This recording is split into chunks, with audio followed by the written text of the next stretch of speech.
Hello everyone and welcome back to Clover Knows Pets. I'm Clover and today I'm going to be going over the next few things that are happening during the progress of building the pet room. If you don't already know, I've been building a pet room, or at least now setting one up, for quite a while now. You can see there is a bit of mess pretty much everywhere.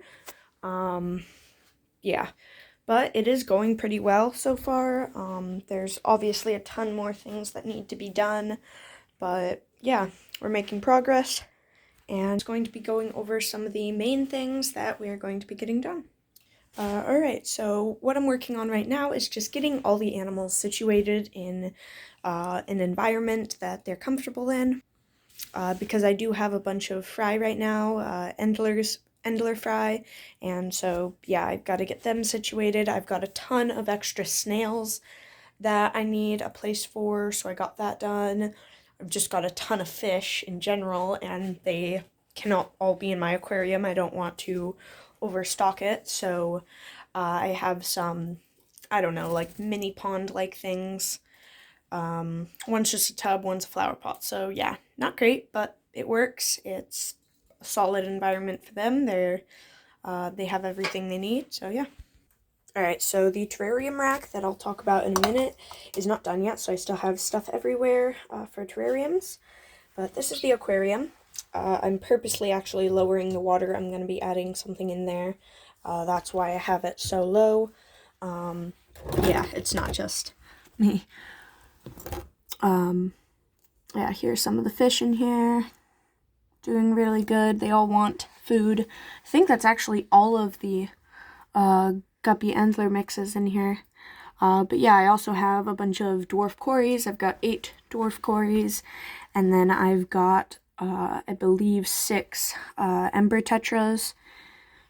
So yeah, that's how that's going. I've also got like my shrimp and ramshorn snails, bladder snails, and mystery snails, which is this kind of snail. They're very similar to apple snails. Of course, this is just a shell, but yeah.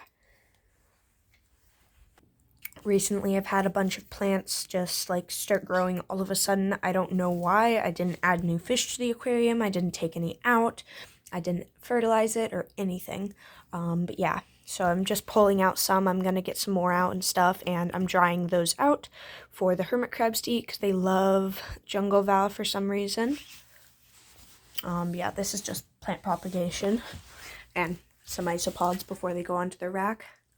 But yeah, coming over here, I recently got some 6-quart containers, as you just saw, to sort of get things in check.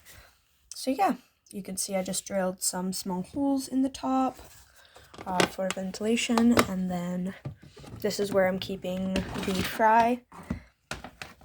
Yeah, I'm choosing to do it this way because I really don't like using bare bottom setups.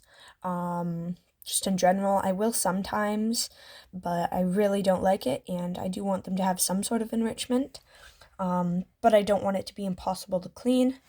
See one of the fry there. Yeah, so they're quite small, by the way. But yeah. So I'm using pea gravel that's been washed. And that way I can clean it out really quickly. I can drain the tank or scoop out all the water and then just rinse in the sink or something down all the fish poop. And then I will funnel it, and then I'll use it to fertilize my plants. But yeah, I just got some, what's it called, hornwort in here because I have a bunch of it growing right now. For some reason it grows really well for me and it never sheds its spines or anything. Don't know why, but duckweed will not grow for me, so that's weird. But yeah, over here I've just got like a sort of temporary thing going on for the snails. I'm gonna add some more sand in here. Like I said, I don't like bare bottom. But yeah, this is mostly just ramshorn snails and bladder snails because me being me, I don't have the heart to kill them, even though they are considered pest snails. But I have a bunch of aquariums and different tanks, and I have a ton of uses for these guys. And they really do help with the algae. And yeah, so That's what I'm doing with them. That's why I keep them. And plus, they've got some hornwort, a bunch of hair algae in there to eat. And yeah, I'm going to fill this up more, add some more stuff in there, get a lid on it, all that. This big bin, though, is where I'm keeping my other male Endler mixes. If you're wondering, they are Indian Guppy Orchid Endler mixes, so they are wild type fish. I don't like keeping or breeding, and I certainly don't agree with breeding the other kinds of fish, or the more high-end fish as they call them, because they have so many different problems, and like, for example, longer fins makes it harder for them to swim. So yeah, I only keep the wild types when possible.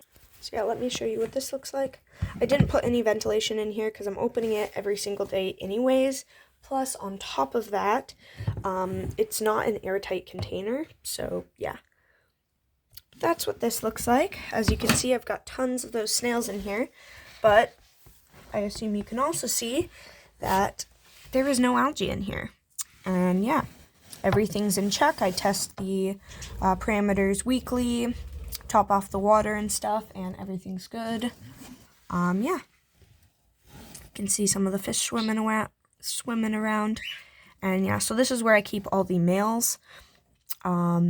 Yeah, I keep males and females separate, obviously, because I don't want them breeding. Yeah.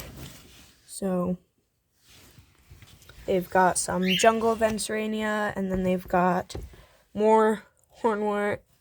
Hornwort, because I cannot seem to stop it from growing, which isn't actually a bad thing. Yeah. Got some clay pots in there, some slate. Still got that gravel on the bottom.